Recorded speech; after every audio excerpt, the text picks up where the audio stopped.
Okay, so this is the last video I'll put together to go over some few topics, so don't worry, you'll be rid of me soon. And rather than kind of do a video like I did last time, I'm coming down with a cold, so you probably wouldn't want to see me wiping my nose and so forth. So I thought I would do kind of a voiceover video with slides and so forth. So typically when you see this done, it's usually somebody who's an amazing artist, and they usually can draw really well, but I stink, right? So here's me. That way you can't tell, I'm sick. Got some eyes, some hair, some little bit in need of a haircut. Nose, there we go, smiley face. There we go. All right. Man, this is YouTube worthy. I'll do a little tie here. Let's do a necktie. There we go. And there we go. And now I am ready to do my voiceover video. So here we go. All right, so what I want to do with this video is really talk about just a few key things, again, that's really getting at what goes on in the background in an economy, things we don't really think about. And the first big important thing is prices, right? Prices are magic. At the end of this video, hopefully you appreciate what prices do in a market economy. It's pretty cool. And in doing so, we're going to talk about kind of four key problems that economy has to deal with. And so that's basically what we're going to do in this video, just trying to emphasize some unappreciated things. All right, so to do it, I'm actually going to go a little bit back in time. And on the heading here, I've got what's called the socialist calculation debate. Now, before all of you were born, there was the Cold War. And basically there was kind of this great ideological debate between the Soviet Union, which was trying to implement communism, and basically the United States and Western Europe and Canada and Australia, New Zealand, Japan, which had more of a market-style economy, right? So, I mean, eventually China kind of falls in line with the Soviet Union, right? So you've got this great debate going back and forth. And now from history, we look back, we know the Soviet Union collapsed, fell apart. China, after 1978, has basically moved towards a market economy. And so early on, there was this debate in economics called the socialist calculation debate. It basically had to do with whether or not an economy that was communist could prosper and could do as well as or better than a market economy, right? And so you still probably run into people today who will talk about communism and so forth. And so I'm not here to kind of drag up all those old conversations. However, I am here to basically point out that, unfortunately, no matter what those other people will particularly say, communism will always fail. Right, and it's not some like ideological thing. It's not some bias or anything like that. Communism always fails because when Marx originally created it, it was more of a political system. It was not an economy. An economy has to solve four key problems, right? And so this debate had to do with could communism be a better economy than a market economy?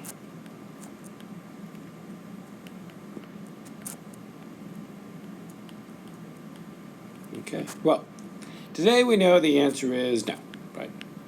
So communism generally always fails, and we'll kind of go through why. But the reason why I want to talk about it historically is that, look, way back when, communism was cool,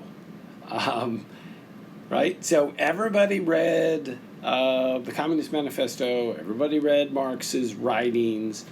The intellectuals, basically all the way up until about the 1970s, everybody thought that the Soviet Union would eventually eclipse the United States.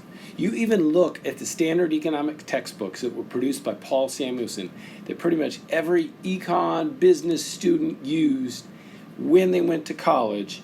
On the inside cover of the front page, there was this graph there that projected when the Soviet Union would become wealthier and way, way better than the U.S. economy, right?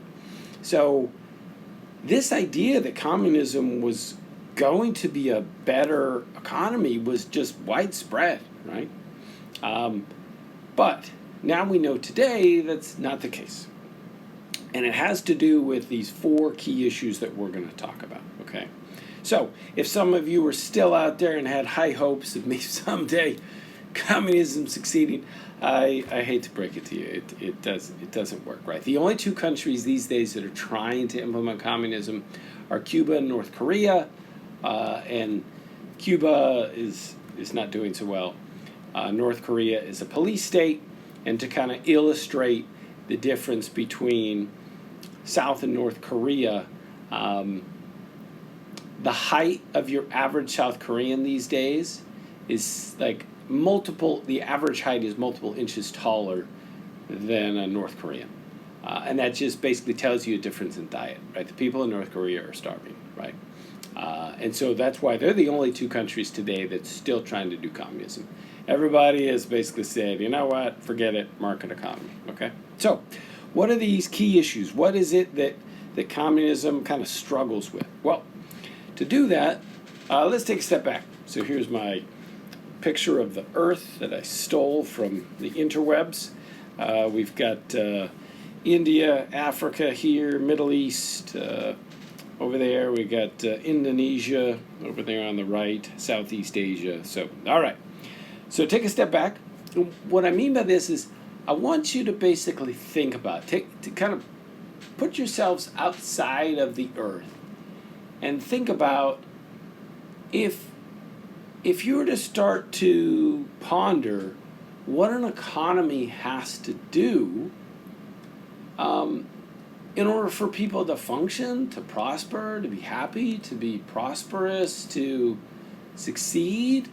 There's some basic things that an economy should get right. And these 4 things are what we call 4 problems. We call it the coordination problem, the calculation problem, the knowledge problem, and the incentive problem. Okay, so let's go through these one at a time. Okay, coordination problem. How does everyone in an economy coordinate their actions, right? That is, we're all working, we're all doing different jobs. Some people are selling stuff, some people are selling other stuff, right? If you were to take a step back, you would want people interacting in an economy, the work they do, the things they buy, you would want that to be coordinated, right? You don't want chaos, right? You want things to work well and peacefully, and so that kind of people can go about their daily life, right? And for the most part, you're used to that, right? You don't think much about this because in a market economy it tends to work pretty well. But let's stop and think. Most of us are used to something that's that complex, like an economy, having somebody in charge, right? Think of an orchestra, right? The orchestra has the conductor, and he tells everybody when to play, when to shut up, when to be softer, lower. I'm sure if there's some music majors here, you're probably accusing me of butchering what a conductor does. Or think about football, right? You got coaches on the sidelines, they're calling plays, right? You got offensive coordinators up in a box and they're calling plays down, right? You got people in charge. You got people calling plays. And so time and again, you think about sports, you think about music, all of these things, oftentimes there's somebody in charge, somebody calling the shots, right? But we don't have that in a market economy. Nobody's in charge, right? You don't have to check with anyone before you go to the store, right? And yet, a market economy is pretty peaceful and pretty well coordinated, right? So that's a key interesting thing. That is, for an economy to work, jobs, businesses, what you pursue, what you do for work, where you go to school, what type of education or degree you get, has to all work together, okay? So that's what we mean by the coordination problem. We want people's economic actions, right? So we want economic actions to be peaceful and prosperous. Okay, so that's our coordination problem. This is our first one. We'll do number 1, okay? Second one, calculation problem. All right, what do we mean by this? Well, that is, if we take a step back and we look at our world as a whole, we need to figure out the value of things, right? How do I know what's more valuable and what's less valuable, right? Suppose I'm trying to figure out, suppose I've made myself God and I'm in charge of this whole economy, and I'm trying to figure out the best use of gold, right? Well, I can put it on my teeth, right? I can make jewelry with it, right? I can use it as conductors in circuit boards. Turns out gold's a great conductor, and is sometimes used for contacts on circuit boards, right? And I could go on and on. There's a ton of different uses for gold. Heck, I can even put gold shavings in Goldschlager, right? How do I figure out the best use of gold, right? Is the best use of gold to take it all and to make Goldschlager? Probably not, right? But I would need some way to calculate the value of all the resources that we have in this world, the value of our work, the value of our knowledge, the value of every single resource, every single piece of equipment, every bicycle, every car, right? How do you figure out the value of all these resources so that they can be put to their best use, right? Again, let's take a step back. We don't want to waste resources, right? This is our world, right? We want our resources to be used wisely, to not be wasted, to be used to help and serve people, right? So this is what we're getting at here with the calculation problem. All right, third problem, knowledge problem. Okay, so what do we mean by the knowledge problem? Well, what we mean is the knowledge that's out there in the economy is very decentralized, right? So oftentimes when people think about knowledge and so forth, they first think about scientific knowledge. So there's actually 2 types of knowledge. Of course, this is broad. I'm sure you could. Knowledge. Okay, 2 types of knowledge. Okay. First is probably what most of us think of when someone asks about knowledge, and we would generally classify this as scientific knowledge.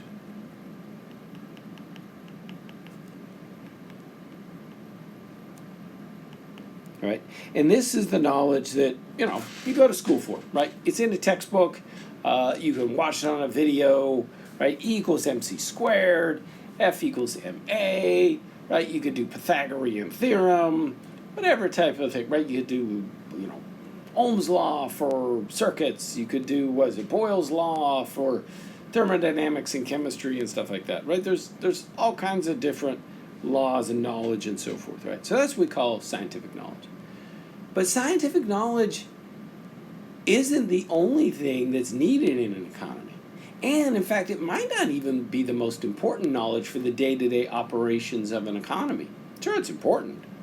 But there's a second type of knowledge, what we call knowledge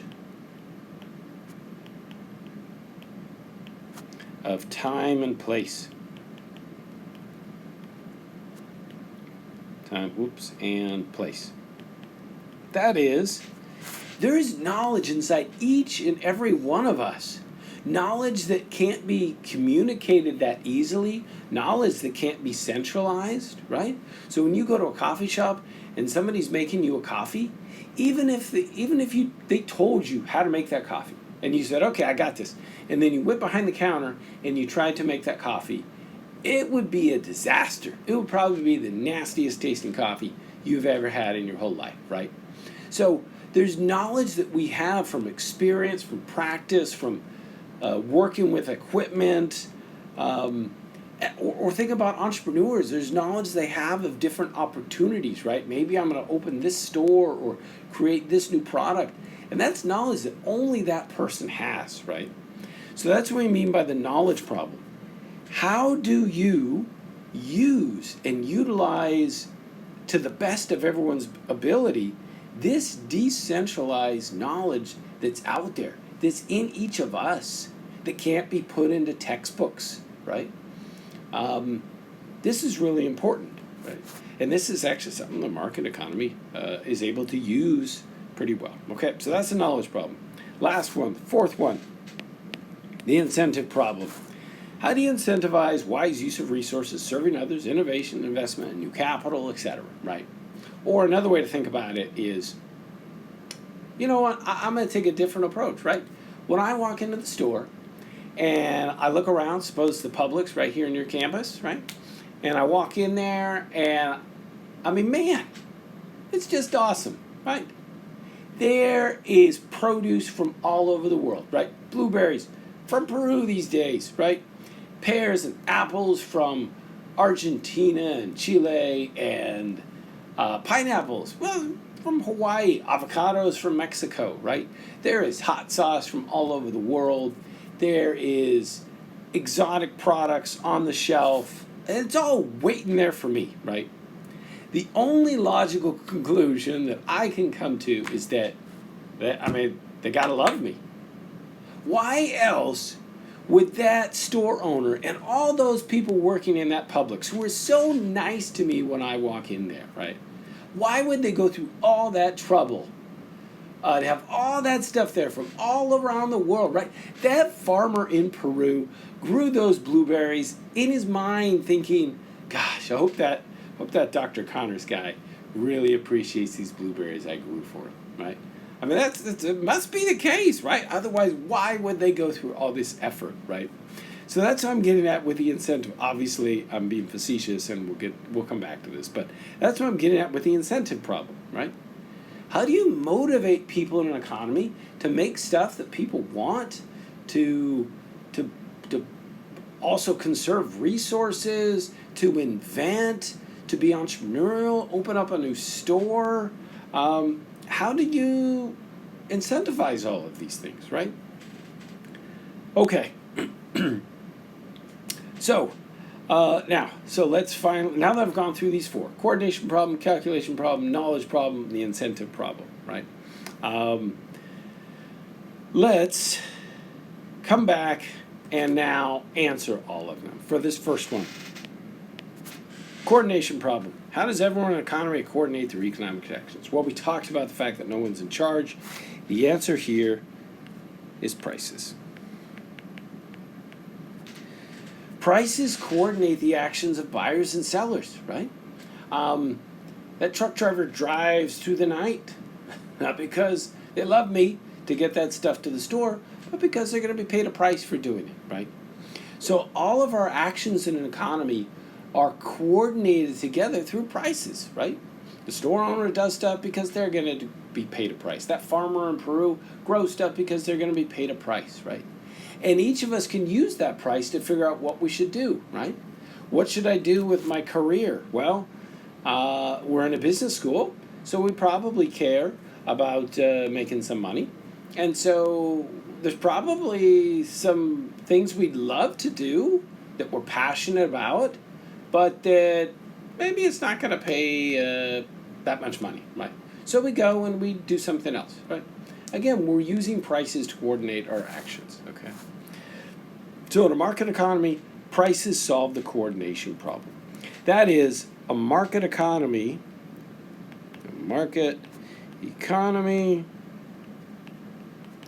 is what we call is a spontaneous order. No one's in charge. It uses prices to coordinate everyone's action, and yet you get amazing order. It's peaceful, right? Think of this idea of spontaneous order. You'll sometimes see it in nature. If you've been to the aquarium and you've gone to the big tank where you can see the school of fish swimming around, that's an example of spontaneous order. There's no like one alpha fish, alpha tuna in charge.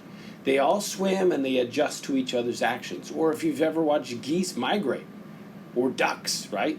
It's not like there's an alpha duck, like I am the alpha duck. No, they actually, when you look at geese migrating, they actually take turns leading their V as they fly home. There's no like one honcho duck, right? Um, they basically fly and they adjust to where each duck is. Or if you've watched a massive swarm of birds flying in the air, if you've ever been near like kind of a ranch area where you see those blackbirds flying around, they all just kind of fly together in groups, right? There's no one bird in charge, but they all coordinate their actions together. So it's this phenomenon we see in nature. It's called the spontaneous order, and that's what a market economy is. Nobody's in charge. Prices allow us to coordinate our actions. All right, second problem. Calculation problem. This is probably where, well, this one and the third one, the knowledge problem, are also where prices are really important. So, how do you figure out the value of resources, goods, and services to make the best use of their resources, be a good steward? Okay, at this point, you're starting to figure this out. Prices, right? And the cool thing about this is that it's very democratic, right? Everybody has a say on prices of different things, right? If something's too expensive, you don't buy it. And that communicates information to the seller. They're like, well, I priced this too high. No one bought it. Maybe I should lower the price, right? So prices are our way of calculating the value of all the resources and all the things we do and all the knowledge in our economy, right? So therefore, a price of a good is roughly society's value. So when you go into the store and you see butter on the shelf, that's roughly the price that society values for that butter. Or cereal, or pineapples, or water that's on the shelf, right? That price is basically a give and take between everybody in the economy, and so that price represents the value that our society has placed on the resources, right? That's pretty stinking cool, right? This price is basically society's value of a good, right? Which then leads us to talking about the third problem, which is the knowledge problem. All right, at this point, yes, you guessed it. How do you solve the knowledge problem in a market economy? Again, prices, right? So, what do I mean by this? This knowledge that's decentralized is communicated through prices. When something becomes scarce, what happens to the price of it? It becomes more expensive, right? Scarce goods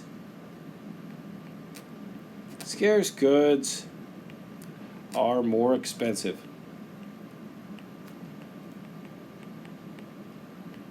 Right?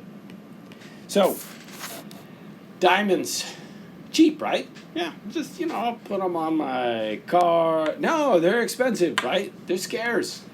You got to go dig them out of mines in a couple places throughout the world, right?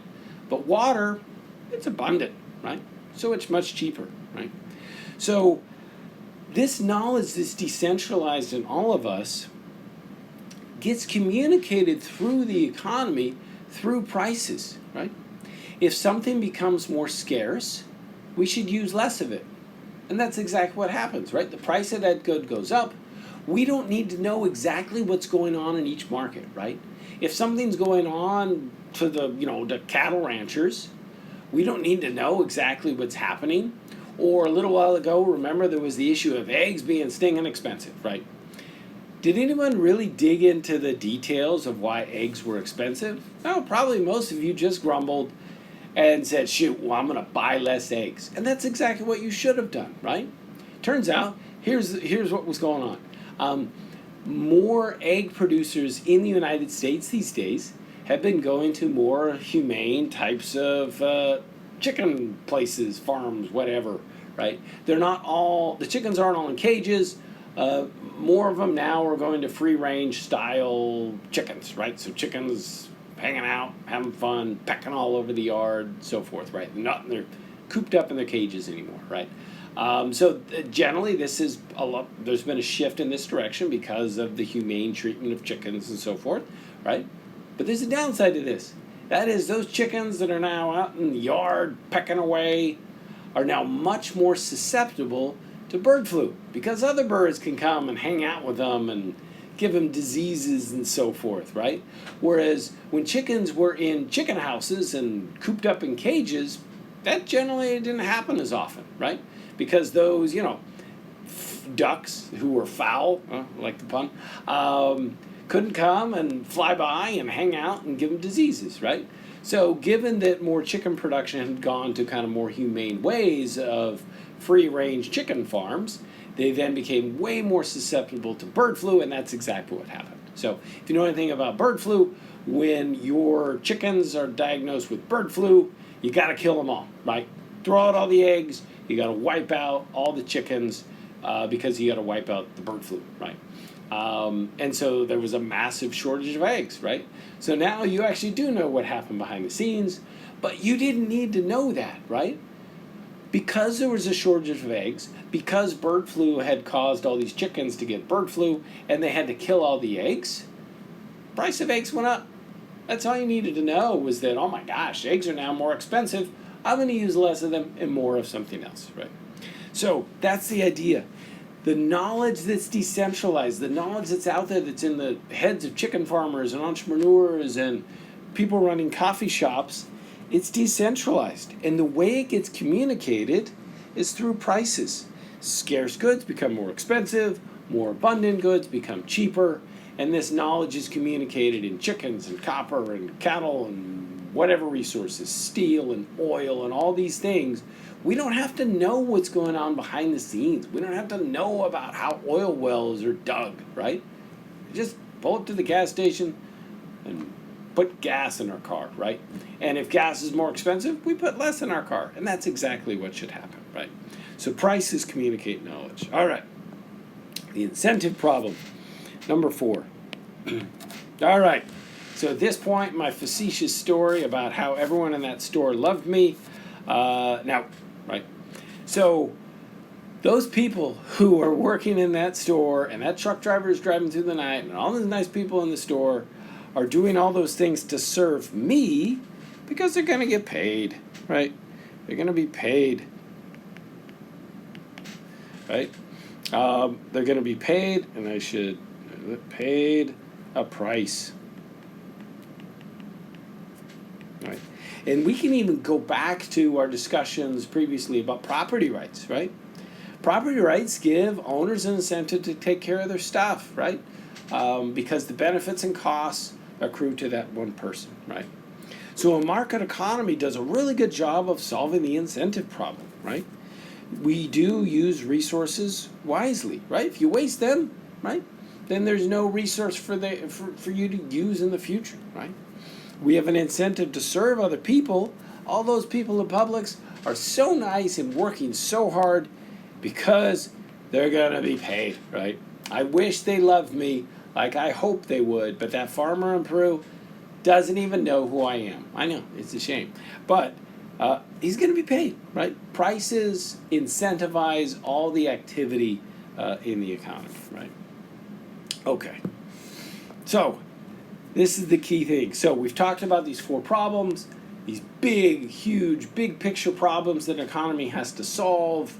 And a market economy, that is an economy that involves property rights, a legal system to enforce those rights, and allowing people to make their own choices and choose their own careers and so forth, use prices to coordinate everything that goes on. And that's how it solves the coordination problem, the knowledge problem, the calculation problem, and the incentive problem.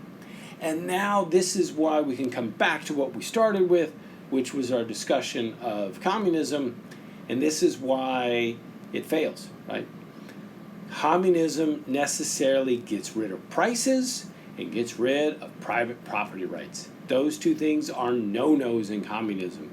And if you get rid of prices, then you can't solve the coordination problem. You can't solve the calculation problem. How do you figure out the value of all your resources, right?